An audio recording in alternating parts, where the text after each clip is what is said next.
Bismillah. Assalamualaikum warahmatullahi wabarakatuh.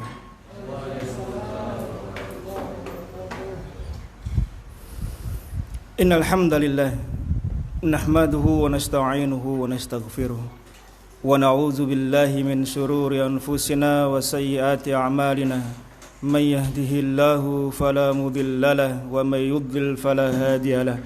Ashhadu an la ilaha illallah wahdahu la syarikalah wa ashhadu anna Muhammadan abduhu wa rasuluhu la nabiyya wa la rasula ba'dah.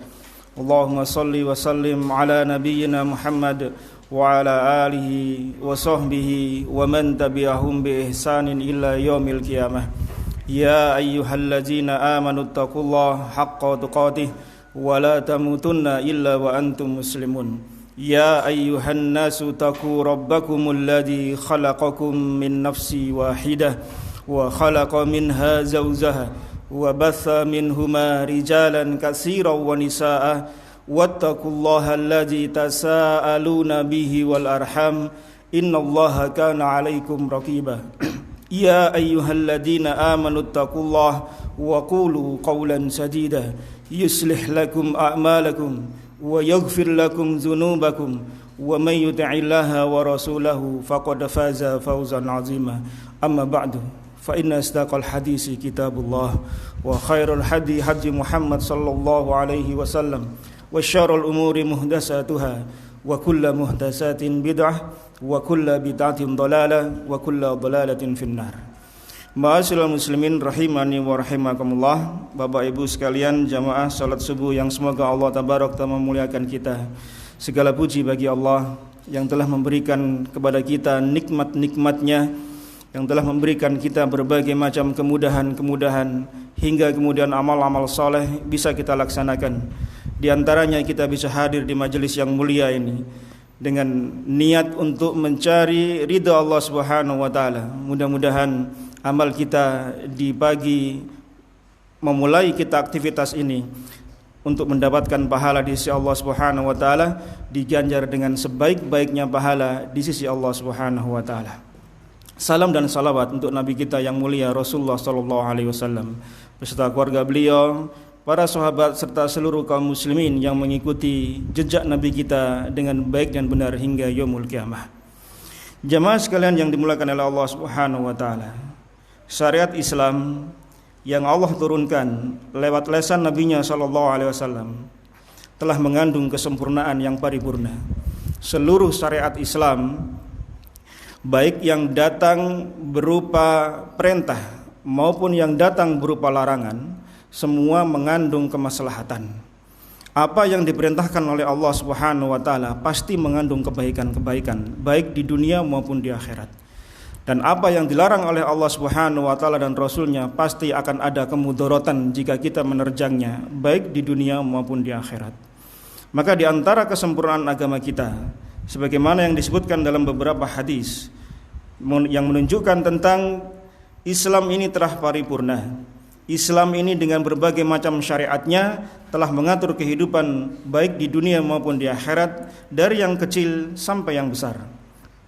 Beberapa hadis diantaranya, sebuah hadis yang diriwayatkan oleh Imam At-Tabrani, disahihkan oleh Syalbani dalam silsilah hadis as-sahihah di hadis ke nomor 1803 dari sahabat Abu Dzar Al-Ghifari radhiyallahu an.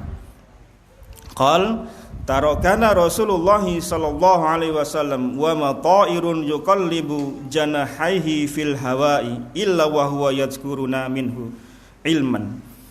Kata Abu Dzar Al-Ghifari radhiyallahu an, tidaklah Rasulullah sallallahu alaihi wasallam atau Rasulullah sallallahu alaihi wasallam telah pergi meninggalkan kami, telah wafat maksudnya, dan tidaklah seekor burung yang terbang di atas awan, di atas udara, yang dia mengepak-ngepakkan sayapnya, kecuali ilmunya telah diajarkan pada kami. Ilmu tentang burung terbang itu telah Nabi sallallahu alaihi wasallam ajarkan pada para sahabat. Qal, kemudian Abu Dzar berkata, faqala Rasulullah sallallahu alaihi wasallam, kemudian Rasulullah sallallahu alaihi wasallam bersabda, ma baqiya syai'un yuqarribu minal jannah wa yubaidu minan nar illa wa qad buyyina lakum. Tidaklah tertinggal sesuatu apapun yang mendekatkan diri kalian kepada surga dan menjauhkan diri kalian dari neraka kecuali telah aku terangkan semua pada kalian. Semua perkara-perkara yang mendekatkan diri seorang hamba, baik lewat perkataan, ucapan, atau amal-amal yang sifatnya batin, maka semua telah diterangkan oleh Nabi kita SAW, yang semuanya itu mendekatkan diri pada surganya Allah. Dan tidaklah amal-amal itu yang mendekatkan atau menjauhkan diri seorang hamba dari neraka kecuali Nabi kita telah menerangkannya. Semua telah komplit jemaah sekalian. Maka tidak ada jalan lain bagi kita kecuali kita sami'na wa ata'na dengan syariat yang datang dari Nabi kita sallallahu alaihi wasallam. Hadis yang berikutnya, sebuah hadis yang diriwayatkan oleh Imam Bukhari dan Muslim dan diriwayatkan pula oleh Abu Dawud rahimahullah dari sahabat Huzaifah radhiyallahu an berkata, qama fina Rasulullah sallallahu alaihi wasallam maqaman. Rasulullah sallallahu alaihi wasallam pernah berdiri di hadapan kami untuk berkhutbah. Ma taraka syai'an yakunu fi maqamihi dalika ila qiyamis sa'ah ila haddasa bihi hafidhahu man hafidhahu wa nasiyahu man nasiyahu. Kemudian Rasulullah sallallahu alaihi wasallam menerangkan kepada kami tempat-tempat, kejadian-kejadian mulai dari sejak diciptanya manusia sampai terjadinya hari kiamat. Nabi telah menerangkan kepada kami. Barang siapa yang hafal, maka dia akan menghafal, dan akan lupa orang yang lupa. Huzaifah ibn Yaman radhiyallahu anhu telah menerangkan kepada kita bahwasanya Rasulullah sallallahu alaihi wasallam telah menerangkan semua hal perkara sampai nanti ditegakkannya hari kiamat. Bahkan dalam riwayat yang lain yang diriwayatkan oleh Imam Muslim dari Abu Zaid radhiyallahu anhu, Rasulullah sallallahu alaihi wasallam itu pernah bina Rasulullah sallallahu alaihi wasallam al-fajr. Beliau salat bersama para sahabat pada salat fajar, yaitu salat subuh berjamaah. Wa sha'ida mimbar, kemudian Rasulullah naik mimbar. Kemudian beliau berkhutbah sampai waktu duhur. Ya, beliau selesai salat subuh, beliau naik mimbar, kemudian beliau berkhutbah sampai waktu duhur datang. Duhur datang beliau turun. Kemudian beliau naik lagi setelah salat duhur, berkhutbah lagi sampai datang waktu asar. Asar datang, beliau turun salat mengimami para sahabat, kemudian beliau naik lagi mimbar sampai tenggelamnya matahari. Jadi beliau mengadakan daurah satu hari, ya, dari subuh sampai tenggelamnya matahari. Potong salat. Kalau kita potong isoma, ya. Tapi di sini nggak diterangkan para sahabat makan ini. Hanya salat saja, ya. Itu beliau terangkan mulai dari subuh sampai tenggelamnya matahari. Dalam riwayat yang lain diterangkan semua hal dari diciptakannya alam sampai masing-masing makhluk dimasukkan dalam surga atau neraka. Semua beliau terangkan dalam satu hari penuh. Semua kejadian-kejadian yang akan datang, yang belum terjadi, semua diterangkan oleh Nabi sallallahu alaihi wasallam. Sampai makhluk itu masuk dalam surga, sampai masuk neraka. Detil semua Nabi terangkan dalam daurah satu hari tersebut. Dalam riwayat yang lain juga diterangkan hal yang sama. Artinya jemaah sekalian, dari beberapa hadis yang kita sampaikan di sini, bahwasanya syariat Islam ini telah diterangkan sempurna oleh Nabi kita sallallahu alaihi wasallam, tidak ada yang tertinggal, semua mengandung kemaslahatan, dan itulah yang kemudian dalam syariat kita disebut dengan maqasid asy-syariah. Tujuan dari syariat itu diadakan oleh Allah dan Rasulnya sallallahu alaihi wasallam adalah untuk kemaslahatan manusia fid dunya wal akhirah, baik yang sifatnya am, umum, maupun yang sifatnya khas, yang sifatnya khusus. Jadi maqasid asy-syariah kita, tujuan syariat kita adalah untuk kemaslahatan manusia di dunia maupun di akhirat. Semua piranti syariat yang Allah turunkan, yang diterangkan oleh Nabi kita sallallahu alaihi wasallam, semua pirantinya itu, semua elemennya itu mengandung kemaslahatan, kebaikan di dunia dan di akhirat, baik kita fahami maupun tidak kita fahami. Karena ada beberapa syariat yang mungkin kita tidak faham. Apa hikmah di balik Allah menciptakan syariat tersebut? Mengapa Allah menentukan syariat demikian? Kadang kita nggak faham jemaah sekalian, karena otak kita yang terlalu kecil untuk bisa memahami syariat Allah Subhanahu wa taala. Tetapi yakinlah bahwasanya semua syariat Allah Subhanahu wa taala mengandung kemaslahatan. Contoh ketika Allah Subhanahu wa taala melarang tentang haramnya babi. Para sahabat Nabi SAW tidak pernah bertanya kepada Nabi SAW, "Ya Rasulullah, mengapa Allah mengharamkan babi untuk kita?" Tidak ada pertanyaan yang demikian. Babi dilarang atau yang semisal dengan larangan-larangan tersebut, maka mereka sami'na wa ata'na, mereka tinggalkan. Apa yang terjadi di era belakangan ini ketika ilmu-ilmu kedokteran telah terbuka, menguak berbagai macam apa yang tidak diketahui oleh manusia di masa yang lalu, terbukti bagaimana Allah Subhanahu wa taala menciptakan binatang tersebut ada banyak kemudaratan jika kita konsumsi. Itu tidak pernah terbetik di masa Nabi sallallahu alaihi wasallam tentang ilmu kedokteran. Tetapi mereka para sahabat Nabi sallallahu alaihi wasallam yakin bahwasanya larangan itu ada maslahat ketika mereka meninggalkannya. Baik kita faham, baik kita tahu hikmahnya maupun belum kita ketahui hikmahnya. Bukan berarti kemudian ketika kita tidak mengetahui hikmahnya kemudian kita menolak syariat tersebut. Kita terjang larangan tersebut, kan tidak mungkin. Ketika Allah Subhanahu wa taala menerangkan tentang mukjizat Nabi sallallahu alaihi wasallam tentang terbelahnya bulan di kota Mekah saat itu. Dan ilmuwan belakangan menemukan, kata mereka, ada bekas retakan yang sangat dalam di bulan. Bagi seorang yang beriman, jemaah sekalian, adanya penelitian, penemuan ataukah tidak, maka kita tetap yakin bahwasanya bulan pernah terbelah. Maka itulah kemudian syariat kita ini menurunkan sebuah istilah yang disebut kemaslahatan yang sifatnya pokok atau kemaslahatan yang sifatnya mendesak, yang oleh para ulama disebut dengan daruriyatul khams. Kebutuhan, kepentingan yang sangat mendesak bagi seorang muslim yang pasti untuk kita jaga. Jumlahnya ada 5. Dan itulah yang kemudian insya Allah akan kita bahas pada pagi hari ini. Jemaah sekalian rahimani wa rahimakumullah. Apa itu daruriyatul khams?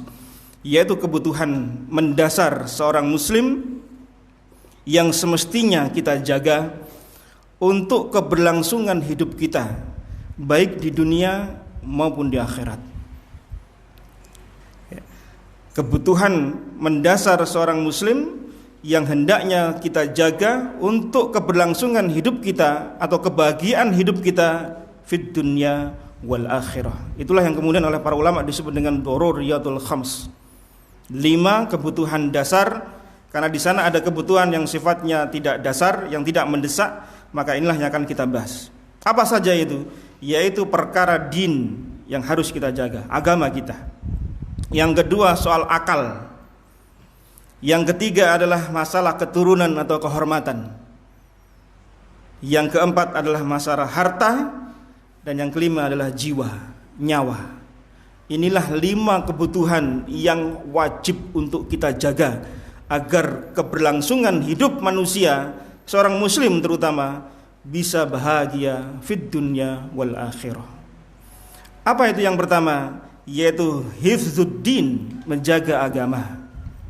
Agama, jemaah sekalian, para ulama letakkan pada pondasi yang pertama atau urutan yang pertama. Karena agama adalah bekal yang sangat mendasar bagi seorang muslim atau seorang manusia untuk dia menjalani hidup dan kehidupannya. Karena Allah Subhanahu wa taala berfirman dalam surah Az-Zariyat ayat yang ke-56 yang banyak kita hafal, wa ma khalaqtul jinna wal insa illa liya'budun. Dan tidaklah aku menciptakan jin dan manusia kecuali untuk beribadah pada Allah Subhanahu wa taala. Maka perintah untuk ibadah ini adalah kebutuhan yang mendasar bagi seorang hamba, bagi setiap manusia. Karena Allah menciptakan kita bukan untuk main-main. Allah menciptakan kita bukan hanya untuk sendagura, tapi Allah menciptakan kita untuk ibadah. Dan dengan hifzuddin, penjagaan din pada daruriyatul khams yang pertama, inilah yang kemudian akan menjadi tonggak untuk seorang hamba bisa menjalani kehidupannya, bisa melaksanakan 4 yang sisanya. Allah Subhanahu wa taala menyebutkan dalam surah Ar-Rum ayat yang ke-30, fa'akim wajhaka ad-dini hanifa fitratallahi allati fataran nasa 'alaiha la tabdila li khalqillah. Jazakallahu khairan.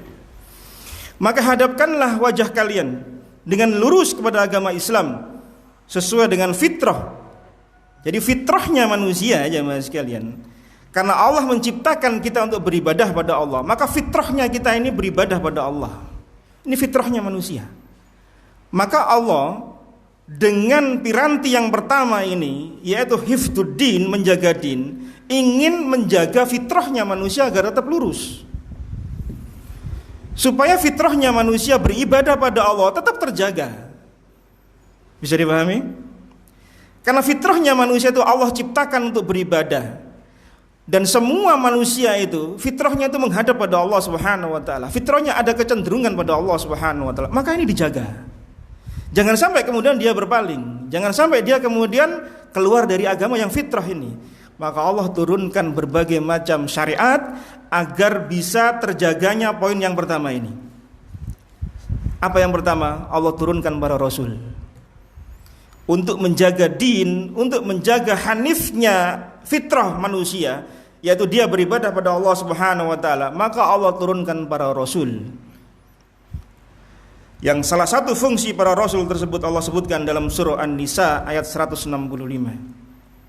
Rusulan mubasysyirin wa munzirin li'alla yakuna lin-nasi 'alallahi hujjatun ba'dar rusul. Mereka yaitu para rasul ya diutus oleh Allah Subhanahu wa taala. Apa fungsinya? Basyiron wa naziron, untuk memberi kabar gembira. Barang siapa yang beriman pada Allah, barang siapa yang beriman pada Rasulnya, hari akhir dan seterusnya, Allah jamin surga. Barang siapa yang mengingkari Allah, kufur pada Rasulnya, maka Allah ancam ya dengan siksa api neraka.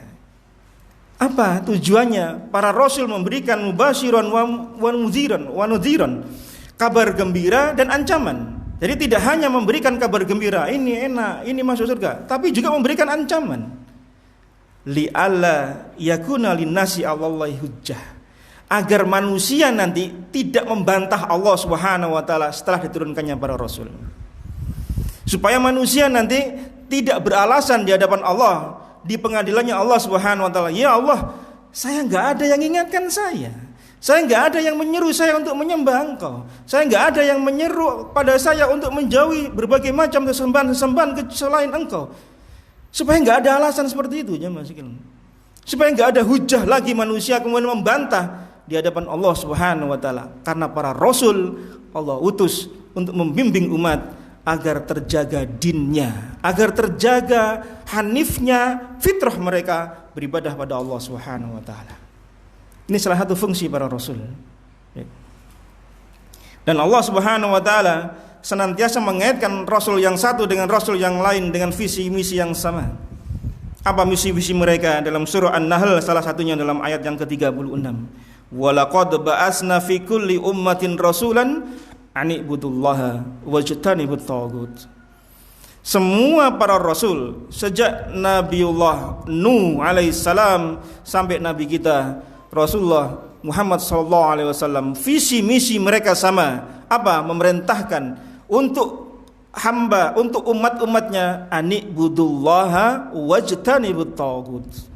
Ibadahlah pada Allah, sembahlah Allah, esakan Allah, jauhi taghut, jauhi berbagai macam kesyirikan. Itu semua sama aja Mas sekalian.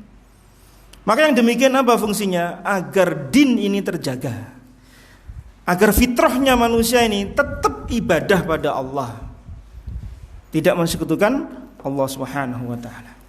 Maka Nabi kita sallallahu alaihi wasallam mengancam bagi orang yang keluar dari agama kita atau keluar dari Islam, murtad. Dalam Sahih Bukhari beliau katakan, man baddala dinahu, barang siapa yang mengganti agamanya, faqtuluh, bunuh dia. Tapi tentu ini koridornya adalah koridor di bawah ulil amri. Tidak boleh masing-masing individu kemudian menegakkan hukum had tersebut, maka akan terjadi banyak kekacauan. Tetapi Rasulullah SAW ingin menjaga fitrahnya manusia, ingin memberikan efek jera kepada orang lain agar tidak bermain-main untuk urusan agama.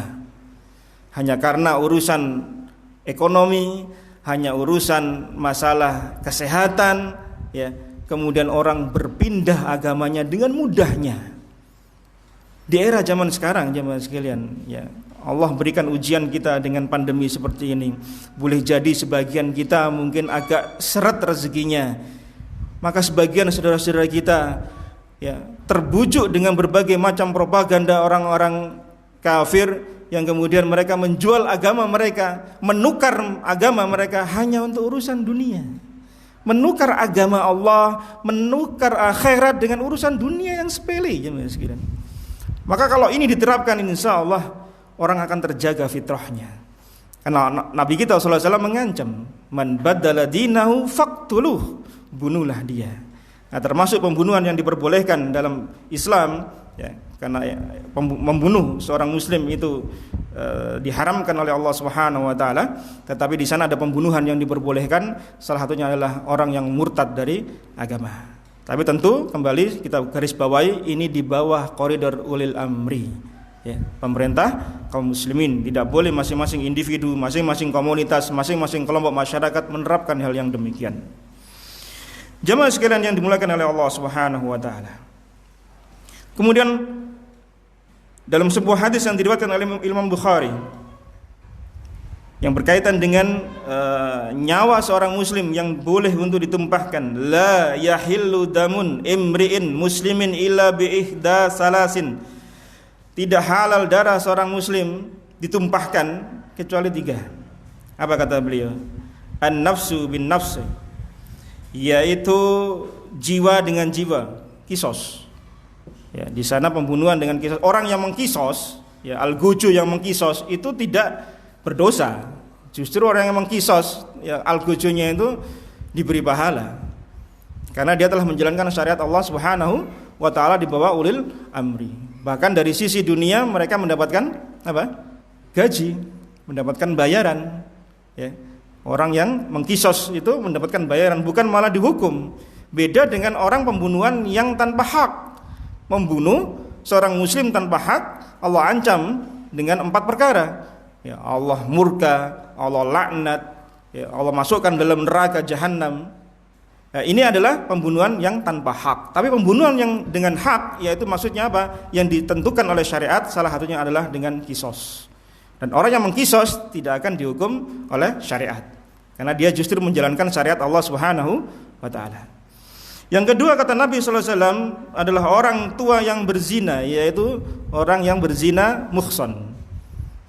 Karena kalau ghairu muhsan maka dia diasingkan selama 1 tahun, ya, tidak diberi akses untuk keluar, ya, jangan dikasih wifi, jangan dikasih internetan, ya, diasingkan tapi dikasih wifi lah sama saja untuk bisa akses dunia. Diasingkan di zaman Nabi SAW dan para khulafaur rasyidin. Orang yang berzina, yang ghairu muhsan, yang belum menikah, maka diasingkan selama 1 tahun dan dicambuk 100 kali kalau tidak salah. Kalau muhsan maka dia dirajam.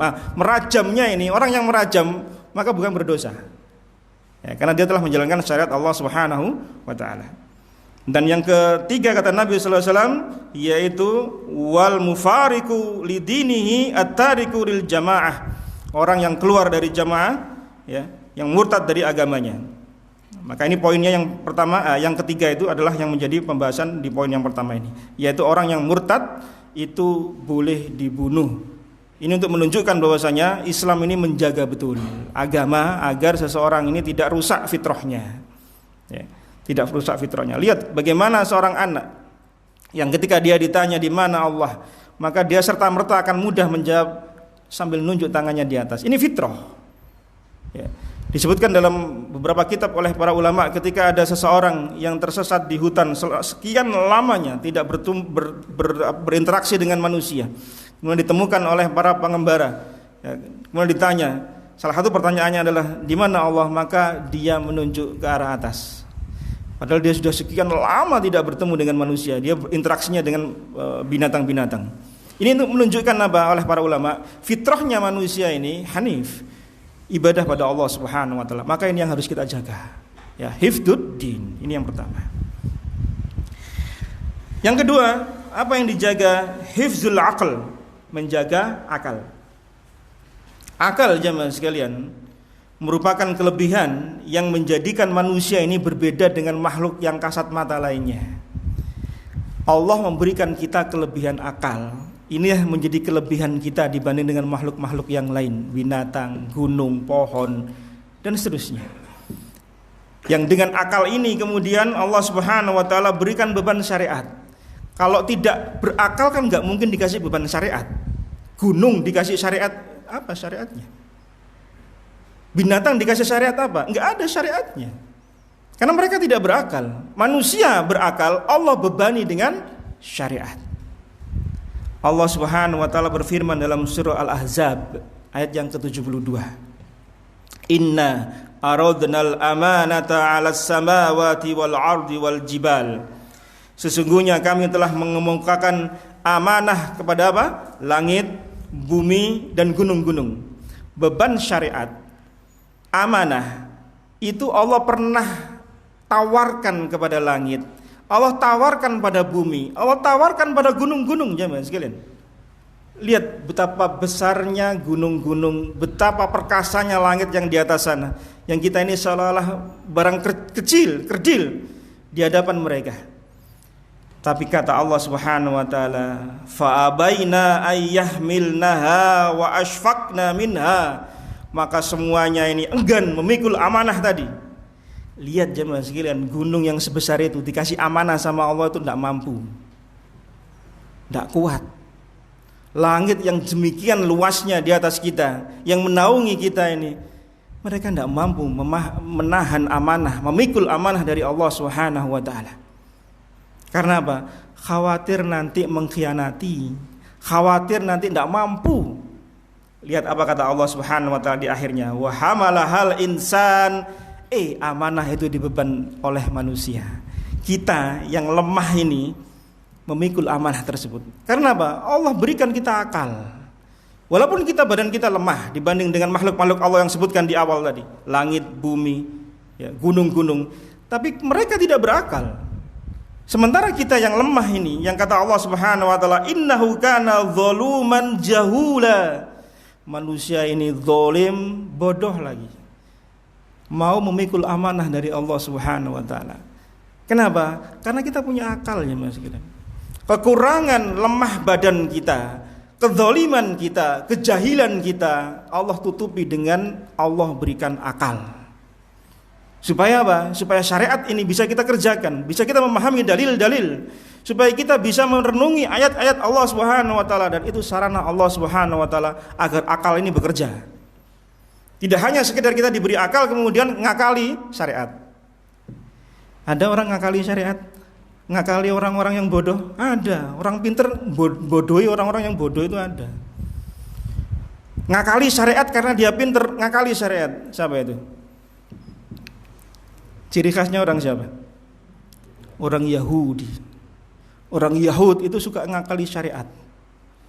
Ketika Allah Subhanahu wa taala melarang mereka untuk mencari dunia di hari Sabat, di hari Sabtu, ya, di masa Bani Israel, di masa Nabi Musa alaihissalam, maka mereka dilarang oleh Allah untuk berkarya, untuk mencari dunia di hari Sabtu. Karena mereka waktu itu di pinggiran pantai, maka pekerjaan mereka adalah mencari ikan. Disebutkan dalam tafsir Ibnu Katsir.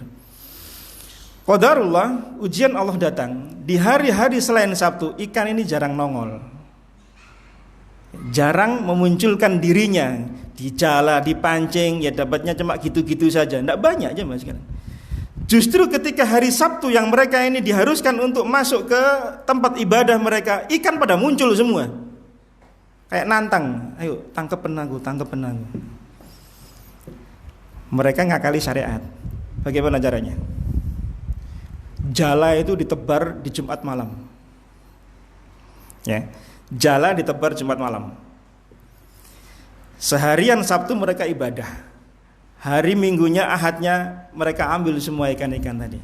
Salahkah mereka? Menurut mereka tidak salah. Kenapa? Hari Sabtu kami beribadah, kami nggak kerja, nggak nyari ikan, nggak memancing, nggak menjala, nggak nelayan, nggak berlayar. Kami ibadah. Tapi mereka ngakali syariat Allah Subhanahu wa taala, Jumatnya mereka tebar jala agar mereka mendapatkan hasil di hari Sabtunya. Dan itu pernah terjadi di Amerika. Ya, saya pernah baca media Muslim di tahun 80-an. Itu pekerja orang Yahud, ya, pabriknya kan harusnya libur hari Sabtu kan, maka mesin itu di setel otomatis untuk kerja hari Sabtunya. Jadi mereka tetap berkarya, tetap kerja selama seminggu penuh, nggak ada libur. Ya, Jumat disetel, kemudian hari Sabtu kerja terus otomatis. Hari Minggunya baru di packing. Ini persis bagaimana nenek moyang mereka dahulu ngakali syariat. Jadi akal yang Allah berikan ini bukan untuk ngakali syariat jemaah sekalian, tapi untuk memahami syariat agar kita semakin tunduk pada Allah Subhanahu wa taala. Bukan ngakali orang-orang yang bodoh. Ya, karena merasa dirinya pintar dalam sisi akal kemudian ngakali orang-orang. Ini tidak boleh. Haram. Apa sarana yang Allah gunakan? Satu, Allah bimbing akal ini agar merenungkan ayat-ayat Allah Subhanahu wa taala. Baik yang kauniyah maupun yang tertulis. Allah bimbing akal ini supaya mereka memahami syariat-syariat Allah, ayat-ayat Allah Subhanahu wa taala. Salah satunya dalam surah Al-A'raf ayat 185. Di surah Al-A'raf ayat 185 Allah berfirman, "Awalam yanzuru fi malakutis samawati wal ard wa ma khalaqallahu min syai'." Dan apakah mereka tidak memperhatikan ya, kerajaan langit dan bumi dan segala sesuatu yang diciptakan oleh Allah Subhanahu wa taala. Kita disuruh memperhatikan ayat-ayat Allah Subhanahu wa taala yang bertebaran di alam semesta ini. Disuruh perhatikan ya Mas sekalian. Mengapa matahari terbit, kemudian bulan muncul, tenggelam lagi ya. Sebagaimana Nabi Ibrahim alaihissalatu wassalam yang memahami ayat-ayat Allah Subhanahu wa taala dengan pola yang seperti itu. Akal digunakan. Allah bimbing akal ini supaya mengesahkan Allah, mengagungkan Allah Subhanahu wa taala dengan lewat piranti syariat Allah Subhanahu wa taala yang bertebaran di alam semesta ini. Ketika terjadinya gerhana matahari, gerhana bulan, orang-orang di masa jahiliyah dulu mengatakan bahwasanya ada kematian, ada kelahiran dari seorang umat manusia. Nabi kemudian memupus kesalahan pemikiran seperti ini. Nabi syariatkan untuk sholat gerhana. Beliau berkhutbah. Sampai-sampai Nabi SAW saking tergopoh-gopohnya ketika itu terjadinya gerhana matahari, ya, sampai-sampai beliau ini keliru untuk membawa imamah beliau. Itu yang diambil adalah jilbabnya para istri beliau radhiyallahu anha. Saking buru-burunya, saking tergopoh-gopohnya karena takutnya dengan azab Allah seandainya itu datang. Kan beda dengan kita sekarang ya. Kalau ada gerhana matahari wis nunggu-nunggu, naik selfie, ditunggu di foto sana, dinteni gitu ya. Maka sebagian ulama itu sebagaimana Syekh Utsaimin rahimahullah itu melarang beliau untuk menginformasikan lebih awal prediksi tentang adanya gerhana matahari dan gerhana bulan. Karena umat belakangan ini rasa takutnya itu berbeda dengan umat dahulu. Ketika terjadi gerhana, Nabi dan para sahabat itu takut jemaah sekalian. Karena itu termasuk tanda-tanda kebesaran Allah Subhanahu wa taala yang boleh jadi itu sebentar lagi akan datang hari kiamat. Kan enggak tahu. Nah kita nunggu-nunggu malah. Ya, di selfie, difotoi, detik per detik, upload di media sosial. Rasa takutnya itu berkurang sekarang itu. Di zaman dahulu takutnya Masya Allah, sampai Nabi itu keliru ngambil imamah yang mau beliau untuk sholat, keliru jilbabnya para istri diambil. Saking tergopoh-gopoh yang ada di hadis Bukhari. Saking takutnya beliau. Ya. Ini untuk apa? Untuk menumbuhkan akal ini agar terbimbing jemaah sekalian. Perhatikan alam-alam semesta ini. Ketika kita rehla misalnya, kita melihat pemandangan-pemandangan yang indah, gunakan ini untuk dalam rangka untuk menumbuhkan keimanan kita pada Allah Subhanahu wa taala. Ada beberapa teman-teman kita kalau beberapa sesi tertentu gitu mengadakan rehla, ya enggak apa-apa. Ya. Insya Allah rehla kita kan tidak ke tempat-tempat maksiat kan, rehla kita kan bukan tempat ke candi-candi itu kan. Rehla kita insya Allah mendatangkan manfaat, ya. Lebih fresh pikiran kita. Kemudian Allah Subhanahu wa taala yang kedua untuk menjaga akal ini, ya Allah mengajarkan pada kita agar tidak terpengaruh dengan hal-hal yang sifatnya khurafat, tahayul, dan berbagai macam hal-hal yang tidak disyariatkan dari sisi syariat ibadah. Salah satunya adalah ketika Allah Subhanahu wa taala berfirman dalam surah Yunus di ayat ke-18. Wa ya'buduna min dunillahi ma la yadurruhum wa la yanfa'uhum. Mereka menyembah selain pada Allah Subhanahu wa taala yang tidak memberikan mudarat dan tidak pula memberikan manfaat. Ya. Mereka ini yaitu orang-orang kafir mengatakan wa yaquluna haula'i syufa'auna indallah. Mereka ini kami jadikan untuk apa? Syafaat di sisi Allah Subhanahu wa taala. Yang mereka sembah selain Allah Subhanahu wa taala itu mereka jadikan syafaat. Itu pikiran mereka ini orang-orang kafir. Kul, katakan hai Muhammad sallallahu alaihi wasallam kepada mereka, a'unabbi'unallaha bima la ya'lamu fis samawati wala fil ard. Apakah kamu hendak mengabarkan pada Allah yang Allah itu tidak mengetahui, ya, baik yang di langit maupun yang di bumi? Maksudnya apa? Allah kok diajari bahwasanya ada makhluk selain Allah yang bisa mendatangkan manfaat dan bisa mendatangkan mudarat. Allah hendak diberitahu. Kan aneh ini jemaah sekalian. Jadi akal ini sudah rusak. Maka Allah menjaga akal agar akal ini tidak rusak untuk urusan takhayul, khurafat. Maka dahulu kita kenal ada istilah memberantas TBC. Ya, kalau antum baca sirah tarikhnya Indonesia itu ada ya memberantas TBC, ya antum paham semua itu diantaranya jemaah sekalian. Karena akal ini supaya terbimbing, ya, nggak percaya dengan hal-hal yang khurafat, ya termasuk percaya dengan hal-hal yang sifatnya hanya prediksi, ya hanya katanya orang. Salah satunya apa? Merasa sial dengan sebab-sebab yang Allah tidak syariatkan.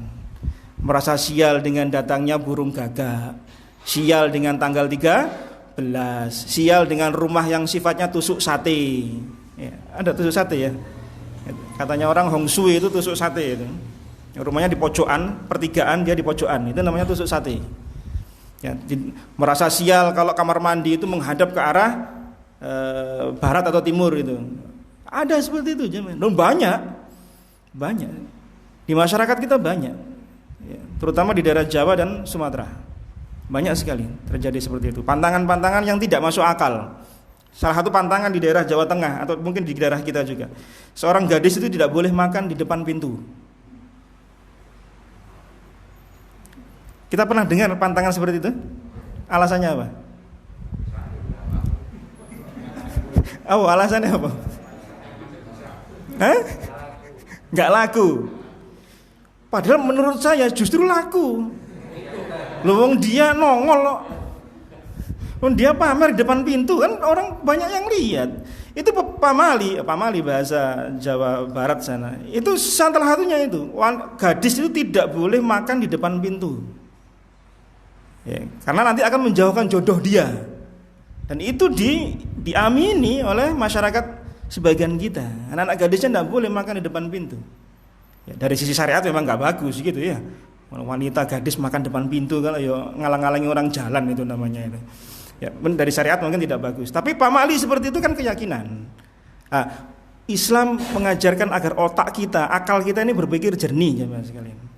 Ya, tidak asal kemudian hanya katanya orang, hanya katanya ini dan itu. Ya, sesuai dengan syariat Al-Qur'an dan As-Sunnah. Kemudian Allah Subhanahu wa taala menjaga akal ini yang ketiga apa caranya? Menjaga fisiknya akal, ya, fisiknya akal ini supaya tidak rusak. Dengan cara tidak boleh mengkonsumsi makanan dan minuman yang diharamkan oleh Allah Subhanahu wa taala. Di antaranya adalah khamr. Merusak akal aja Mas sekalian. Khamr dan turunannya. Ya. Maka kemudian ulama kontemporer memasukkan zat-zat psikotropika itu pada masuk turunan khamr. Jadi khamr tidak harus yang cair, yang padat pun yang berupa pil, serbuk dan seterusnya itu masuk pada kategori khamr karena masuk pada turunannya. Karena sebabnya sama, yaitu apa? Nutupi akal. Nutupi akal. Lah Islam datang, akal ini dijaga. Loh, akal digunakan untuk memahami ayat ya. Akal digunakan untuk memahami ibadah pada Allah Subhanahu wa taala. Akalnya dirusak dengan apa? Dia mengkonsumsi yang haram, khamr dan seterusnya. Maka kemudian Allah Subhanahu wa taala menurunkan ayat-ayat yang berkaitan dengan khamr itu tidak serta-merta. Tapi bertahap. Karena khamr jemaah sekalian, layaknya kita minum air putih, layaknya kita minum ini di setiap kesempatan di masa jahiliyah. Ada pertemuan, ada walimah, ada rapat, ada mertamu, silaturahim, suguhannya khamr dengan berbagai macam jenisnya. Karena di Jazirah Arab sana ada yang terbuat dari anggur, terbuat dari gandum, ada yang terbuat dari kurma dan seterusnya. Tergantung daerahnya masing-masing. Tapi sisinya sama, yaitu khamr, memabukkan, menutupi akal. Tetapi itu tidak serta-merta kemudian bisa dirubah. Karena kebiasaan kalau kita biasa minum air putih, kemudian datang larangan misalnya, haram minum air putih, bisa kita tinggalkan? Sulit. Maka kemudian pelarangan itu bertahap. Maka kata Aisyah radhiyallahu anha, beliau menyebutkan hikmah di balik ayat-ayat Allah Subhanahu wa taala, mengapa yang Allah turunkan di awal-awal Islam itu bukan ayat-ayat muhkamat, bukan ayat-ayat yang sifatnya fikih, tetapi sifatnya ibadah. Surga, neraka, engkau ibadah, engkau masuk surga, engkau tinggalkan larangan Allah, engkau akan masuk neraka kalau engkau syirik. Itu saja. Selama 13 tahun Nabi berdakwah di Mekah, itu isinya menguatkan tauhid. Baru kemudian ayat-ayat yang sifatnya syariat turun di Madinah. Maka kata Aisyah radhiyallahu anha, andai ayat-ayat yang turun di awal-awal Islam adalah ayat berupa larangan zina, larangan minum khamr, maka niscaya manusia tidak akan ada yang meninggalkan zina dan tidak akan ada yang meninggalkan minum khamr. Lihat jemaah sekalian bagaimana hikmah yang ditangkap oleh Aisyah radhiyallahu anha ketika ayat-ayat Allah Subhanahu wa taala turun itu bertahap, karena hikmahnya besar. Kalau orang itu kebiasaannya demikian, langsung di-cut, kamu jangan demikian, itu sulit kecuali dengan iman. Maka Allah Subhanahu wa taala bertahap menurunkan pelarangan khamr. Yang pertama Allah turunkan surah An-Nahl ayat 67.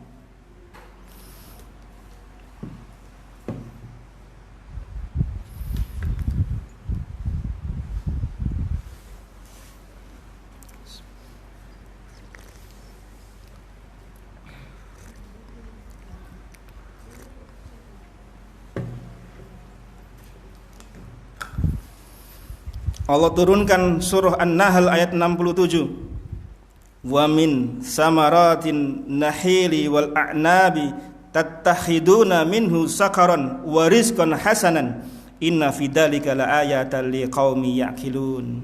Allah menerangkan tumbuh-tumbuhan, buah-buahan dari kurma, anggur itu bisa dijadikan minuman, memabukkan, rezeki pula. Tapi kemudian Allah tutup ayat itu dengan apa? Inna fi dzalika laayatil liqaumi yaqilun. Yang demikian itu benar-benar ada tanda-tanda kebesaran bagi orang-orang yang berakal. Secara umum kan ini disebutkan bahwasanya buah-buahan yang digunakan bahan dasar khamr itu bisa dibuat minuman yang memabukkan, rezeki pula untuk dijual. Dan itu belum masa untuk pelarangan khamr. Kemudian Allah turunkan pada periode yang kedua. Allah turunkan surah Al-Baqarah ayat 219. Yas'alunaka 'anil khamri wal maisir qul fihima ismun kabirun wa manafi'u lin-nasi wa ismuhuma akbaru min naf'ihima. Mereka bertanya, hai Muhammad SAW, tentang apa? Tentang khamr dan maisir, judi. Katakanlah bahwasanya di keduanya ini, khamr dan judi, itu ada dosa besar, tapi ada manfaatnya. Orang judi dapat duit. Orang minum khamr untuk menghangatkan dirinya, ya, untuk menghilangkan mungkin kegalauannya, kesedihannya dia minum khamr, ada manfaatnya, tapi dosa keduanya lebih besar daripada manfaatnya. Allah ingin membimbing umat saat itu, Allah ingin membimbing hamba-hambanya agar mulai bisa meninggalkan khamr sedikit demi sedikit. Setelah tadi disebutkan tentang ini bisa untuk minuman, bisa untuk memabukkan, bisa untuk dijual, tapi disebutkan pula di sana ada mudaratnya, dan mudaratnya lebih besar daripada manfaatnya. Kemudian Allah turunkan tahap yang ketiga, yaitu Allah turunkan surah An-Nisa ayat yang ke-43. Ya ayyuhalladzina amanu la taqrabus shalah wa antum sukara hatta ta'lamu ma taqulun. Allah melarang, ya, orang-orang yang beriman agar mereka tidak sholat dalam kondisi mabuk. Karena ketika itu ada seorang sahabat yang mengimami sholat membaca surah Al-Kafirun, tidak sampai pemberhentian lakum dinukum waliyadin wala ana wala antum, muter terus. Kapan lakum dinukumnya? Kita dulu pernah menghafalkan gitu ya. Zaman dahulu ketika kita masih kecil, wala antum wala ana itu bingung gitu. Sehingga ada seorang ulama ahli qiraah zaman sekarang itu, di zaman dahulu ketika beliau masih kecil itu sampai putus asa. Karena menghafalkan wala ana wala antum tidak bisa-bisa. Ya, kemudian gurunya mengatakan, belajarlah nak, engkau insya Allah akan hafal Al-Quran. Dan sekarang beliau menjadi seorang ulama ahli qiraah. Ya. Artinya apa jamaah sekalian? Ini ada sahabat ya sebabunnya, yaitu ketika mereka mengimami sholat itu suratnya muter-muter gitu loh. Wala ana wala antum, terus kapan lakum dinukumnya itu. Turunlah ayat larangan untuk sholat dalam kondisi mabuk, sampai dia bisa mengerti apa yang dia ucapkan. Apa yang kita bisa tangkap dari ayat ini? Pelarangan khamr itu semakin jaraknya semakin jauh. Orang tidak minum khamr semakin jauh kan renggangnya. Ketika dia habis sholat subuh, dia beraktivitas mau minum khamr, wah habis ini duhur, ojo mabuk minum khamr, tidak minum khamr mereka. Habis sholat duhur, aktivitas mau minum khamr lagi, habis ini asar, nggak minum khamr. Apalagi maghrib sama isya yang deketan. Maka jarak mereka dengan khamr semakin jauh, dan ini mudah untuk kemudian diberhentikan suatu saat nanti. Maka Allah pamungkaskan di surah Al-Maidah 90-91 sebagai final dari pengharaman khamr, agar akal ini tetap sehat, agar akal ini tetap bisa terjaga dalam fitrahnya. Ya ayyuhalladzina amanu innamal khamru wal maisir wal ansabu wal azlamu rijzun min amali syaitan fajtanibuhu la'allakum tuflihun. Jauhi khamr, judi, mengundi nasib, ya, menyembah berhala, karena itu semua adalah rijzun min minas syaitan, pekerjaan syaitan. Jauhi. Sontak jemaah sekalian, ketika turun ayat ini, Nabi SAW memerintahkan kepada seorang penyuruh untuk berkeliling kota Madinah. Ya. Wahai kaum muslimin, wahai para sahabat, Allah telah turunkan khamr sejak ayat ini turun untuk selama-lamanya. Saat itu di rumah Abu Talha bin Ubaidillah berkumpul beberapa sahabat sedang silaturahim. Ya biasa, khamr minumannya jemaah sekalian. Karena kan belum diharamkan kan. Anas bin Malik itu bagian nuangi, bagian ngesoi khamr. Abu Talha mengatakan pada Anas bin Malik, ya Anas, lihat ada apa di luar sana. Setelah dilihat ternyata penyeru Nabi SAW memerintahkan untuk mengharamkan khamr. Maka disampaikan pada Abu Talha, dan semua yang tersedia saat itu dituangkan di jalanan kota Madinah. Sampai seorang sahabat yang mau minum sudah masuk di tenggorokan, dikeluarkan minuman khamrnya itu.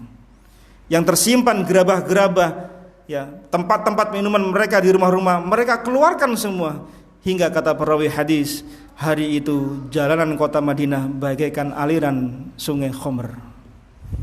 Dituangkan semua di jalanan kota Madinah aja Mas. Dan tidak pernah dinukil satu riwayat pun mereka mengatakan, ya Rasulullah, saya masih punya, ini baru saya beli, belum saya minum ya Rasulullah, tunggulah besok. Enggak ada nawar-nawar itu. Karena apa? Iman mereka sudah kuat.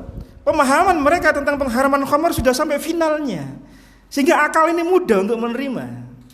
Andai ayat 90-91 Madinah ini turun di awal tahap, enggak ada orang mau meninggalkan khamr selama-lamanya. Ini hikmah.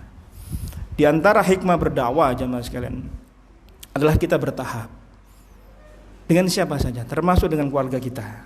Ayah, ibu kita yang mungkin belum bisa memahami dakwah kita seperti kita, maka berlemah lembutlah berdakwah dengan mereka. Karena mereka adalah orang-orang yang berhak mendapatkan kebaikan-kebaikan kita pertama kali. Ketika kita mendapatkan faedah-faedah dari ilmu kajian yang kita dapatkan, maka orang yang berhak pertama kali mendapatkan kebaikan adalah kedua orang tua kita. Baru kemudian istri kita, anak-anak kita, kerabat kanan kiri kita, dan seterusnya. Jangan kita hanya bisa menyampaikan pada orang lain, tapi kemudian kerabat-kerabat dekat kita jauh dari apa yang kita ingin sampaikan. Kita kan pengennya itu cepat gitu. Sebagaimana kita ingin balik pisang goreng yang nggak pengen gosong dibalik-balik. Nggak bisa aja Mas sekalian. Boleh jadi orang tua kita sekian puluh tahun lamanya punya paradigma yang seperti itu sampai sekarang. Itu tidak semudah membalik tangan kita. Kalau kita bisa dengan mudah menerima dakwah ini, alhamdulillah Allah berikan kita kemudahan. Tapi juga jangan diterapkan langsung dengan orang tua kita yang mungkin tidak sepaham dengan kita. Maka dakwah ini perlu kesabaran, penuh kelemah lembutan. Bukankah Nabi kita sallallahu alaihi wasallam, kata Allah Subhanahu wa taala, fa bima rahmati minallahi lintalahum wala kunta faddan ghalidul qalbi lan faddu min haulik. Disebabkan dengan rahmat Allah engkau ya Muhammad sallallahu alaihi wasallam, engkau bisa berlaku lemah lembut pada mereka. Andai engkau ini kasar, keras hatimu, apa yang terjadi? Mereka pergi dari sisimu. Siapa yang dimaksud hadis itu? Ayat itu siapa yang dimaksud yang pergi? Para sahabat. Sahabat Nabi sallallahu alaihi wasallam. Kalau Nabi keras, pergi mereka. Ninggalkan Nabi sallallahu alaihi wasallam. Padahal sahabat itu adalah orang yang paling lembut hatinya, yang paling dalam ilmunya, yang paling ringan beban syariatnya. Orang tua kita ya Mas sekalian, kerabat kita, teman-teman kita, masyarakat sekitar kita, atau siapa sajalah yang ingin kita dakwahi, itu bukan tipenya sahabat Nabi sallallahu alaihi wasallam. Maka apa yang harus kita lakukan? Harus lebih lembut lagi. Jangan hanya kemudian berdakwah ini cuma ngasih ancaman-ancaman, engkau begini, nar. Kasih kelemah lembutan. Karena fungsi dakwah atau asas dakwah ini kelemah lembutan ya Mas sekalian. Dan itu yang disampaikan oleh para ulama kita sejak puluhan tahun yang lalu. Umat ini butuh kelemah lembutan dalam berdakwah, bukan dengan keras-kerasan. Ya, cap sana bid'ah, cap sana syirik, finar. Terus mana solusinya? Mana kelemah lembutan kita? Apakah tidak lebih baik kemudian kita sampaikan pula di akhir ucapan kita atau di tengah-tengah ucapan kita, ya saudaraku, aku ingin engkau masuk surga bersamaku bersama-sama. Aku tidak ingin engkau masuk nerakanya Allah. Ini kan kelemah lembutan, bukan keras-kerasan ya Mas sekalian. Dan ini kadang hilang dari sisi kita. Kadang kita mendapatkan ilmu ya langsung kayak pendekar turun dari gunung, ya. Ciat sana gitu ya. Orang tua jadi sasaran. Jangan jemaah sekalian. Demi Allah ini adalah salah satu penghalang dari dakwah kita. Ya, mudah-mudahan kelemah lembutan ini membawa kebaikan-kebaikan bagi kita semuanya. Kemudian yang keberapa? Yang ketiga, hifzul nasl. Menjaga keturunan, kehormatan, nasab. Ya.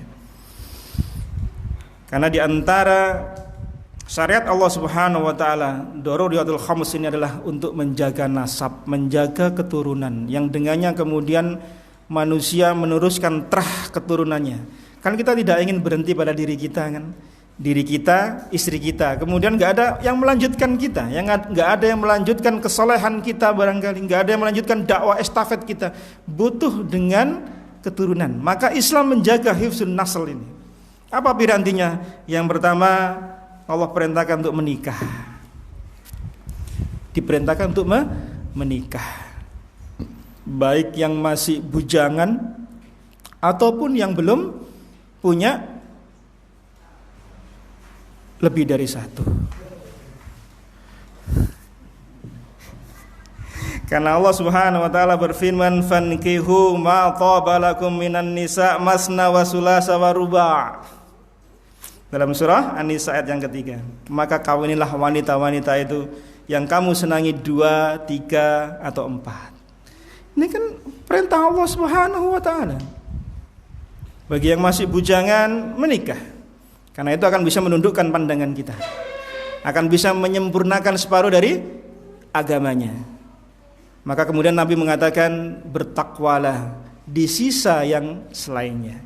Kata para ulama, manusia itu diberi 2 cobaan, 2 godaan. 1 syahwat, 2 subhat. Syahwat berkaitan dengan nafsu berhubungan kita. Subhat berkaitan dengan akal pikiran kita. Maka ketika seseorang pemuda menikah, maka dia telah menyempurnakan yang satunya, yaitu soal syahwatnya. Syahwatnya aman. Sudah ada tempat penyalurannya, sudah ada yang bisa menundukkan pandangan matanya. Tinggal 1 subhat, yaitu subhatnya, pemikirannya. Maka disuruh kata Nabi sallallahu alaihi wasallam, bertakwalah engkau di sisa yang satunya. Maka setelah menikah, bukan kemudian lenggang kangkung kemudian menikmati kehidupannya berumah tangga, tidak. Tapi apa? Subhat ini harus dipelajari, yaitu apa? Belajar, menuntut ilmu.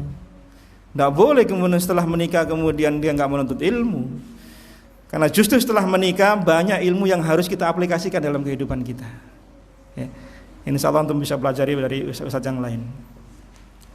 Yang kedua, apa pirantinya? Allah Subhanahu wa taala melarang zina. Allah turunkan surah Al-Isra ayat yang ke-32, wala taqrabuz zina innahu kana fahisha wa sa'a sabila. Dan janganlah kalian mendekati zina, karena sesungguhnya zina itu adalah perbuatan yang keji dan jalan yang buruk. Allah melarang zina karena zina itu bisa merusak nasab, bisa merusak keturunan, bisa mengacaukan bagaimana seseorang itu kemudian berkelanjutan dalam kehidupannya. Dalam syariat kita, anak yang lahir dari hasil perzinahan, maka dia tidak boleh dinasabkan kepada ayah yang menghamili ibu yang melahirkan dirinya. Karena dalam syariat kita ada dua istilah, ayah biologis dan ayah secara syar'i. Insya Allah kita semua adalah ayah secara biologis dan syar'i bagi anak-anak kita. Maka anak-anak kita berhak menyandang bin nama kita. Tapi ada yang namanya ayah secara biologis saja. Loh, dari mana? Ya, dia kemudian melakukan hubungan di luar nikah dengan wanita yang tidak dihalalkan untuk dirinya. Ketika lahir seorang anak, maka jadilah dia hanya menjadi ayah biologis. Tes DNA, bapaknya DNA-nya sama kok. Tapi tidak diakui secara syar'i. Maka binnya tidak boleh pada ayahnya. Kepada siapa? Ibunya. Loh, lah ketahuan Ustaz, nek DE itu anak, ya risiko aja Mas kan. Wong dulu ketika tanda petik berbuat gak izin kok sekarang punya anak kok malu. Risiko yang harus ditanggung. Bahkan sebagian orang masyarakat karena malu menghadapi seperti itu, apa yang dilakukan? Dinikahkan ketika dalam kondisi hamil. Waliyadzubillah aja Mas kan. Tapi masyarakat kita enggak bodoh aja Mas kan. Antara bulan menikah dengan anak ini lahir kan bisa dihitung kan? Bisa dihitung. Duh, sik buru 5 bulan lah kok wis lahir. Wah, berarti wis oleh perskot. Dia dapat perskotan dulu, dapat DP. Kelihatan ya Mas kira. Normalnya kan 1 tahun. Ya, 9 bulan 10 hari, ya. Atau lebih dari itulah katakan. Tapi ini kurang dari itu sudah lahir, berarti ada sesuatu di balik itu. Nah, maka ini tidak boleh dibinkan kepada ayahnya. Yang kedua, tidak boleh diwali nikahi pada anaknya. Loh, kan jadi repot kan? Ketika anak inilah nanti menikah sudah besar, ini perempuan ya misalnya, punya anak perempuan, lahir anak perempuan dari hasil pernikahan di luar hubungan di luar nikah. Maka binnya tidak boleh pada ayahnya, satu. Yang kedua, tidak boleh diwali oleh ayah biologisnya. Jalan keluarnya apa? Wali hakim. KUA dalam hal ini. Diwalikan kepada KUA. Loh, kan ada paman dari ibunya, Ustaz. Tidak boleh. Wali tidak boleh dari jalur ibu. Wali itu dari jalur ayah. Ayah ke atas, ke bawah, ke samping. Tidak boleh dari jalur ibu. Paman dari ibu misalnya. Oh, saya punya paman kok, om saya dari ibu saya. Jadi wali, tidak boleh. Karena wali itu dari pihak laki-laki. Sama dengan orang yang memandikan jenazah. Itu semua dari wali laki-laki. Ya, dari pihak bapak, bukan dari pihak ibu. Ya. Yang ketiga, tidak boleh saling mewarisi. Kan bukan bapaknya secara syar'i. Yang keempat, bukan mahram. Bahkan sebagian ulama itu membahas kasus bolehnya menikah seorang bapak biologis dengan anaknya perempuan kalau nanti sudah besar. Sampai seperti itu, kan rusak kan berarti? Rusak nasab. Kalau bapak biologisnya nekat mewali anak perempuannya menikah, sah apa tidak? Tidak sah. Pernikahan ini kemudian lahir anak-anak berikutnya. Gimana status anak dari anak perempuan yang dia nikahkan tadi? Kan enggak sah jemaah sekalian. Kan merusak nasab namanya. Maka Islam melarang zina dan berbagai macam hal-hal yang menjurus padanya. Wala taqrabuz zina. Dekat saja lo enggak boleh. Apalagi sampai nyemplung ke sana. Karena banyak mudorot yang terjadi. Rusak nasab itu. Maka Islam menjaga nasab agar tetap lurus dengan cara pernikahan yang syar'i. Jauhi zina dan seterusnya. Ya. Saya punya cerita dulu, ada seorang jamaah itu sekian belas tahun lamanya menikah. Orang tua laki-lakinya pernah mengatakan, "Duk, kamu nikah ulang." Ketika menjelang menjelang meninggal dunia sakit keras, ayahnya itu pernah berwasiat demikian. Anak perempuannya tidak paham. Ndak dong dengan apa kata bapaknya itu. Kok suruh nikah lagi, maksudnya apa? Saya ndak punya masalah sama suami saya. Setelah ayahnya meninggal, kemudian qadarullah dia mendapati buku nikah.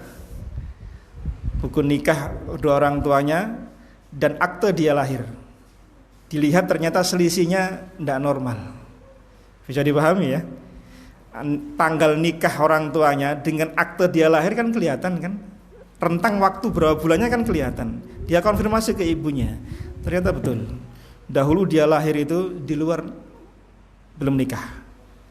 Sudah nikah sekian tahun lamanya jemaah sekalian. Ketemu saya itu sudah nikah 15 tahun kalau nggak salah. Terus saya tanya, apa jalan keluarnya Pak, Bu? Kemudian dia menghubungi KUA setempat di daerahnya dulu untuk menikahkan ulang kembali. Ternyata betul KUA-nya mendukung hal tersebut karena itu memang demikianlah yang disyariatkan. Dia kemudian mencari berkas-berkasnya, kemudian cari saksi, kemudian dia menikah lagi, dinikahkan KUA-nya. Di tempat tinggalnya dahulu dia dinikahkan. Alhamdulillah dia tahu jemaah sekalian. Dan sampai sekarang belum dikarunia keturunan. Alhamdulillah. Andai dikarunia keturunan gimana anak-anaknya nanti? Rusak nasabnya itu. Nah ini hikmah jemaah sekalian. Nah di era modern seperti sekarang ini, ya remaja-remaja kita, anak-anak kita perlu kita bentengi, pemuda-pemuda kita, ya kaum muslim perlu kita bentengi untuk hal-hal yang seperti ini agar mereka tidak terjerumus pada zina dan berbagai macam hal yang menjurus ke sana. Karena mudaratnya besar sekali. Di masa jahiliyah dahulu berzina itu kan merajalela. Ada 4 pernikahan di masa jahiliyah kata para ulama. Kata Aisyah radhiyallahu anha menukil kata Nabi SAW, pernikahan di masa jahiliyah itu ada 4. 1, seorang laki-laki datang pada wali seorang wanita bawa mahar kemudian menikah. Itulah yang terjadi pada diri Nabi kita Nabi SAW bersama Khadijah binti Khuwailid. Beliau datang bersama Abu Thalib bawa sekian onta untuk meminang Khadijah binti Khuwailid pada walinya. Dan itu yang pernikahan yang sampai sekarang disyariatkan oleh agama kita. Yang kedua, pernikahan itu adalah seorang wanita yang suaminya menginginkan keturunan yang baik pada wanita ini, pada istrinya. Kemudian dia lepas wanita ini pada seorang bangsawan yang dianggap rupawan, ya nasabnya mulia, keturunan terhormat, untuk kemudian dikumpuli oleh laki-laki tersebut. Setelah hamil kemudian wanita ini ditarik pulang kembali. Dan anak yang lahir diakui sebagai anak laki-laki. Jadi yang kedua ini istilahnya memperbaiki keturunan. Ya, mungkin bapaknya kurang tinggi, cari bapak yang tinggi gede gitu ya. Disuruh kawin sama sana. Bukan kawin, kumpul sama anak, nanti hamil pulang lagi. Nanti kalau lahir anaknya diakui anaknya yang bapak tadi.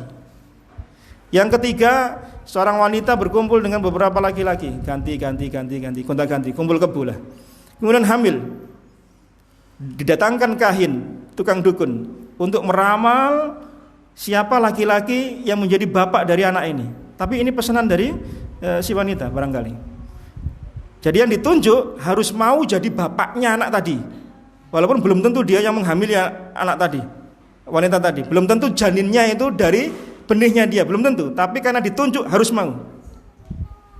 Yang keempat, pernikahan yang sifatnya sebagaimana yang terjadi di beberapa negara yang kemudian ditutup oleh pemerintah kota Surabaya yang terbesar di Asia Tenggara. Ya, paham antum ya? Ya, di daerah sono itu yang daerahnya tinggi sana itu. Itu dulu seperti itu, ditancapkan bendera di rumahnya. Kemudian siapa saja yang datang masuk ke sana, ya kumpul. Setelah hamil nanti mirip yang ketiga. Ditunjuk siapa yang menjadi suaminya, harus mau yang ditunjuk. Yang ketiga, 2, 3, 4 dibatalkan oleh Islam. Yang pertama kemudian dijadikan syariat sebagaimana kita sekarang. Belum lagi menikahi istri dari ayahnya. Jadi kalau bapaknya meninggal, ibunya itu boleh dinikahi anak-anaknya. Atau menikahi 2 bersaudara sekaligus. Kakak perempuan menikahi kakaknya, kok sing adike kok ayu, dinikahi juga, itu bisa terjadi di masa jahiliyah. Dan ini semua dibatalkan. Berzina di masa itu, masya Allah jemaah sekalian. Maka Islam ya turun syariatnya untuk menjaga agar nasab ini tidak rusak dengan menjauhkan umat dari perzinahan. Ya. Kemudian syariat juga yang ketiga mengatur pergaulan antara lawan jenis. Ada hijab, ngomong seperlunya dan seterusnya. Ini diatur supaya pergaulan ini tidak rusak.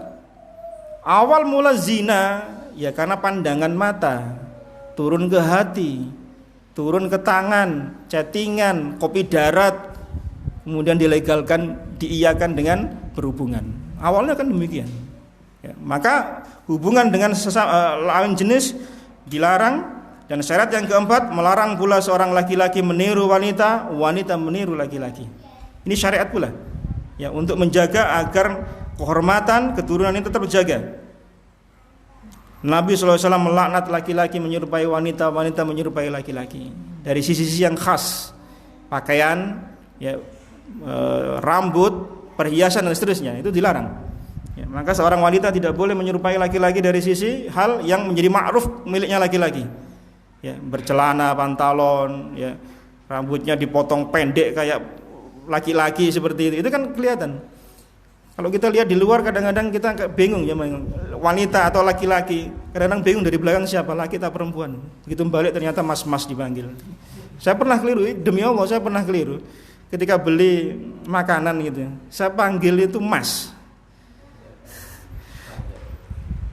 Rambutnya pendek, dempal gitu ya. Ternyata begitu balik perempuan ternyata. Oh ya Allah. Oh maaf Mbak ya. Demi Allah saya enggak tahu. Saya pikir laki-laki. Mas saya panggil. Ya dia nyediain makan-makanan, saya beli makanan itu. Malu saya. Karena ternyata perempuan ternyata. Masya Allah. Seperti itu kan enggak boleh jemaah sekalian. Ya, yang sifatnya khas perempuan, khasnya laki-laki jangan diserupai. Ya. Ini syarat-syarat dari Allah Subhanahu wa taala. Yang keempat, hifzul mal. Allah menjaga soal harta, karena harta ini penopang kehidupan yang bisa mensejahterakan manusia, yang bisa membantunya kebahagiaan hidup di dunia dan akhirat, bisa membantu dirinya untuk melaksanakan aktivitas ibadah, zakat, sedekah, infak. Antum bisa membangun masjid ini, antum bisa membantu saudara-saudara kita di tempat lain karena apa? Harta. Kita bisa menghidupi keluarga kita karena harta, maka Allah menjaga soal harta tersebut. Apa pirantinya? Yang pertama, Allah perintahkan untuk mencari penghasilan yang halal. Allah perintahkan untuk menjaga hifzul mal ini, menjaga harta ini. Manusia diperintahkan untuk mencari yang halal dari tangannya sendiri. Jangan menggantungkan pada orang lain. Ya, ini prinsip dalam agama kita. Seorang laki-laki, terutama suami, harus punya izzah, harus punya kehormatan dari sisi dia mencari penghasilan sendiri. Tidak boleh menggantungkan hidup pada orang lain. Karena di belakangnya ada anak istrinya, ada orang-orang yang ada di bawah tanggungannya, ada orang tuanya yang mungkin dinafkahi, ada kerabatnya, mungkin adik perempuannya, mungkin adik laki-lakinya atau kakak perempuannya yang perlu dia tanggung. Bagaimana dia bisa menanggung semua itu kalau dia tidak berpenghasilan sendiri? Maka Allah memerintahkan untuk mencari penghasilan sendiri. Allah Subhanahu wa taala firmankan dalam surah Al-Jumu'ah di antaranya di ayat yang ke-10, fa idza qudiyatis salatu fantasiru fil ardi wabtagu min fadlillah. Jika selesai ditunaikan salat, ya maka bertebaranlah di atas muka bumi. Carilah fadilah Allah, carilah rahmatnya Allah, yaitu rezekinya Allah Subhanahu wa taala. Artinya setelah kita beribadah, cari bertebaranlah ke muka bumi ini, cari rezekinya Allah yang halal. Ya, karena rezekinya Allah itu tidak hanya di satu tempat, jemaah sekalian. Jangan kemudian beranggapan berpenghasilan itu atau bekerja itu harus pada satu institusi. Itu yang keliru. Mindset berpikir kita ketika masih dahulu sama orang tua kita mungkin dikuliahkan, disekolahkan, kan pengen seperti itu kan. Nak kalau tak kuliah engko nek gede dadi iki kan gitu. Tapi di dalam perjalanan waktunya tidak semudah itu ternyata untuk men-set apa yang diinginkan oleh orang tua kita. Mungkin di tengah terjadi pembeloan pemikiran kita, ingin kita berkarya, ingin kemudian kita berusaha sendiri, kan banyak. Maka jangan berpikiran rezeki itu hanya ada di satu tempat kerja tertentu, tidak. Tidak harus orang itu bekerja itu kemudian berdasi, pakai jas, sepatu, mengkilap, enggak. Antum semua menggunakan apa saja sesuai dengan apa yang kita punya, itulah rezeki yang Allah berikan. Jangan malu jamaah sekalian. Ya, ada sebagian hewa kita itu kadang-kadang malu untuk berusaha karena apa? Dianggap usaha itu tanda petik remeh-temeh gitu loh. Kata orang Malaysia ini. Ya, enggak berjanji sama hasilnya. Jangan dilihat hasilnya jamaah sekalian. Yang penting antum berusaha. Lihat apa kata Nabi sallallahu alaihi wasallam dalam hadis riwayat Bukhari di nomor 2072, ma akala ahadun ta'aman qattun khairan min ayyakula min amali yadihi. Ya. Tidak ada penghasilan yang lebih baik dikonsumsi oleh seorang manusia, seorang hamba, kecuali yang keluar dari tangannya sendiri. Itu lebih baik jemaah sekalian. Bahkan Nabi Dawud alaihissalam, kata Nabi sallallahu alaihi wasallam, kana yakulu min amali yadihi. Beliau bekerja dari hasil tangan beliau sendiri. Seorang nabi berusaha, bekerja apa saja jemaah sekalian. Yang penting berusaha. Maka ini perintah Allah Subhanahu wa taala untuk menjaga hifzul mal, mencari penghasilan yang halal. Yang kedua, ketika kita mencari penghasilan tadi, jangan kemudian mengorbankan hak-hak orang lain. Menzolimi harta orang lain, mencuri, merampok, menipu, curang dan seterusnya. Ini dilarang ketika berinteraksi dengan orang lain. Dan turunan-turunan dari fikih muamalah itu tercantum pada prinsip-prinsip seperti ini. Salah satunya dalam surah An-Nisa ayat 29. Ini prinsip-prinsip muamalah itu keturunannya enggak boleh gini, enggak boleh. Itu prinsipnya ada dalam surah An-Nisa ayat 29. Ya ayyuhalladzina amanu la ta'kulu amwalakum bainakum bil batil. Wahai orang-orang yang beriman, jangan kalian saling makan harta orang lain dengan cara yang batil. Enggak boleh mendolimi, curang, yang mengurangi timbangan dan seterusnya. Yang insya Allah sama Ustadz Andi Fahmi kalau nggak salah ya, antum belajar di sini bersama-sama fikih muamalah. Itu semua prinsipnya dari yang seperti itu. Ketika mencari harta, yang Allah perintahkan untuk mencari harta itu sebagai bentuk penjagaan terhadap mal harta kita, maka ketika berinteraksi dengan manusia jangan dolim, jangan batil ketika mencari harta orang lain. Ya, agar kemudian kita kaya, memperkaya diri sendiri, nggak boleh jangan. Ya. Kemudian setelah kita mendapatkan harta tersebut, Allah atur penggunaannya pada cara yang ketiga. Jadi pertama tadi disuruh untuk mencari harta yang halal, yang kedua ketika berinteraksi dengan manusia jangan saling mendolimi, ya, tidak menentang syariat. Yang ketiga, pengaturan dalam penggunaannya diatur oleh Allah Subhanahu wa taala. Supaya harta ini kita enggak habis, harta kita ini enggak rusak. Apa Allah Subhanahu wa taala turunkan dalam surah An-Nisa ayat yang kelima? Wala tu'tus sufaha'a amwalakumul lati ja'alallahu lakum fima qiyaman warzuquhum fima wakusuhum wa qulu lahum qawlan ma'rufa. Dan jangan kamu serahkan pada orang-orang yang belum sempurna akalnya. Jadi harta ini sebenarnya enggak rusak. Ada harta anak yatim, kemudian diserahkan pada dia, ini loh, tak serano, ini harta warisan orang tuamu. Oh, dia belum akil balik, dia belum faham ngurus harta, rusak hartanya jemaah sekalian. Maka harta ini setelah dapat diatur supaya tidak rusak. Di antaranya apa kata Allah Subhanahu wa taala? Wala tubazzir, jangan boros. Ini syariat Allah Subhanahu wa taala. Ya, dalam surah Al-Isra ayat 27. Wala tubazzir tabziran innal mubazzirina kanu ikhwana syayatin.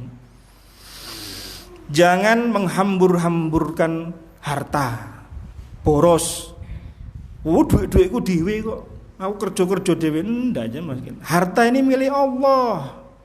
Apa yang ada di alam semesta ini milik Allah Subhanahu wa taala. Antum dikasih titipan. Orang yang dititipin ndak boleh semena-mena merusak hartanya. Contoh misalnya, kita disuruh jaga toko, tokonya punya si A, ya. Kita hanya mengelola, ya, transaksinya, mencatatnya, ya, ada orang yang beli dan seterusnya. Apakah kemudian kita boleh menghambur-hamburkan harta milik si A? Ya tidak boleh. Diatur sama si A, engkau bekerja demikian, saya gaji demikian. Ya seperti itulah kehidupan kita aja Mas. Harta ini milik Allah Subhanahu wa taala. Enggak boleh kemudian kita menghambur-hamburkan uang kita dengan alasan yang kerja-kerja aku dhewe kok. Sing susah aku dhewe, enggak boleh. Sama ketika punya badanku dewe, tak rusak dewe. Ya tidak boleh juga. Ini milik Allah Subhanahu wa taala semuanya. Maka tidak boleh boros menghambur-hamburkan uang karena ini adalah temannya syayatin. Yang terakhir, hifdzun nafas, menjaga jiwa. Jiwa adalah penopang kehidupan seorang hamba agar dia bisa melaksanakan dororiyatul yang pertama, kedua, ketiga, dan keempat. Kalau tidak ada jiwa pada diri seorang hamba, bagaimana dia bisa beribadah pada Allah, bisa mencari rizkinya Allah, bisa berkeluarga untuk mencari keturunan Allah Subhanahu wa taala? Enggak ada. Maka jiwa dijaga oleh Allah Subhanahu wa taala. Nyawa ini dijaga oleh Allah Subhanahu wa taala agar dia tidak tertumpah dengan sia-sia yang tanpa hak. Karena Nabi kita SAW melarang keras ya, membunuh, menumpahkan darah seorang muslim tanpa hak. Apa yang pertama? Allah syariatkan pada poin yang kelima, penjagaan nafas ini, yaitu mewajibkan manusia untuk mempertahankan hidupnya. Disuruh makan, suruh minum, suruh bertempat tinggal supaya kita bisa survive. Ya, supaya kita bisa bertahan hidupnya, Mas sekalian. Jangan kemudian wis gak apa-apa, gak mangan gak apa-apa, gak ngombe gak apa-apa. Anggap aja poso. Loh, poso itu ono sahure sama bukoe, Saudara. Ya, kalau antum tidak makan kemudian beranggapan wis dianggap poso aja. Ya puasa kan ada buka, ada sahurnya. Ada syariatnya. Ya, jangan kemudian berlaku zuhud tapi kemudian merusak badan kita. Yang ujung-ujungnya nyawa kita melayang. Tidak.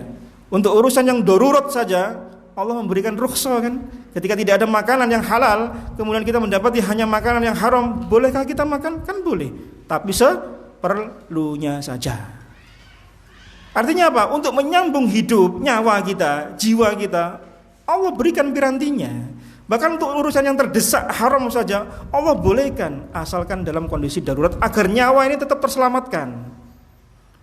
Nah kok kemudian ada nyawa yang sudah meger-meger sehat kemudian ditumpahkan dengan cara yang batil, bom sana bom sini, mengatasnamakan syariat Islam Allah Subhanahu wa taala. Waliyadzubillah jemaah sekalian. Tertumpahnya darah seorang muslim satu saja, kata Nabi sallallahu alaihi wasallam, itu lebih berat dibanding dengan hancurnya seisi dunia ini, kata Nabi sallallahu alaihi wasallam.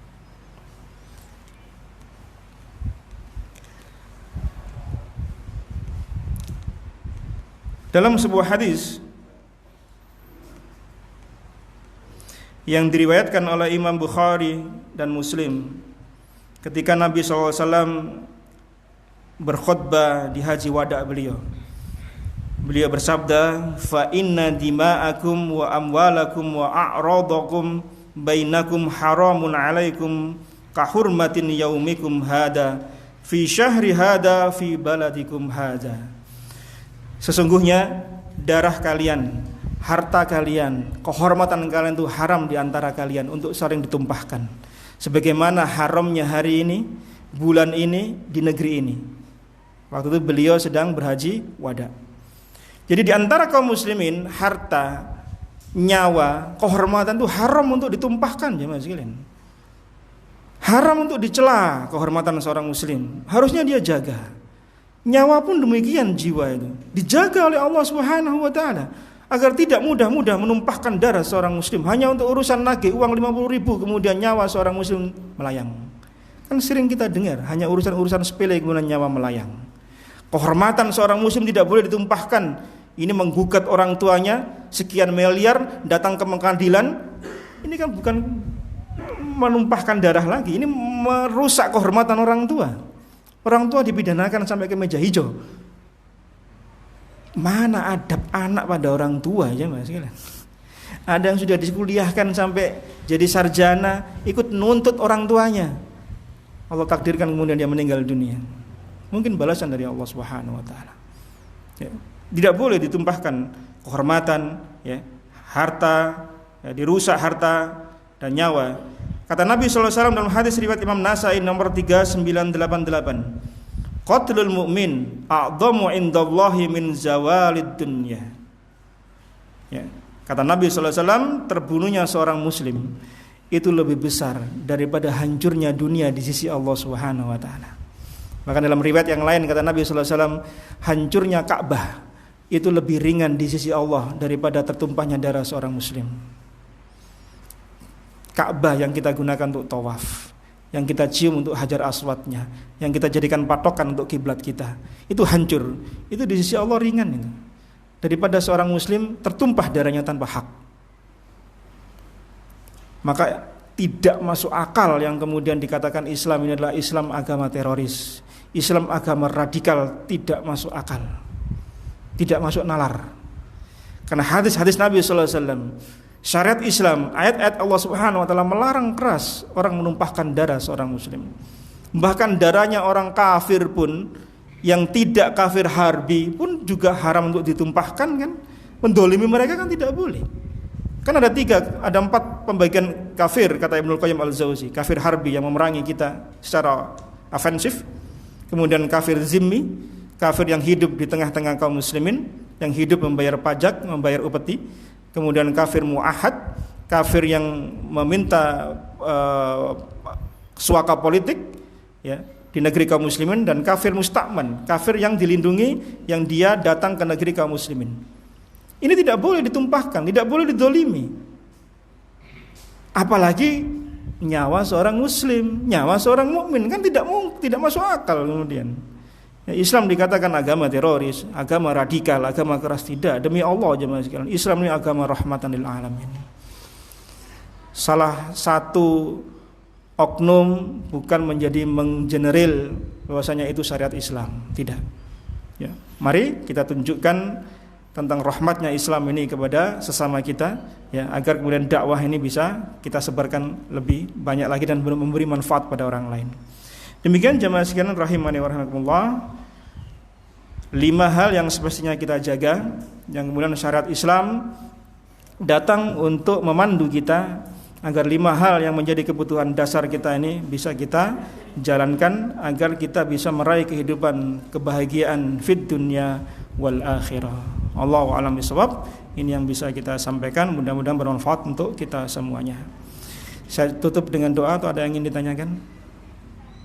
Cukup ya? Mudah-mudahan bermanfaat. Mohon maaf jika ada yang kurang. Kita akhiri dengan doa kafaratul majlis. Subhanakallahumma bihamdika asyhadu an la ilaha illa anta astaghfiruka wa atubu ilaik. Wa sallallahu ala nabiyyina Muhammad walhamdulillahirabbil alamin. Assalamualaikum warahmatullahi wabarakatuh.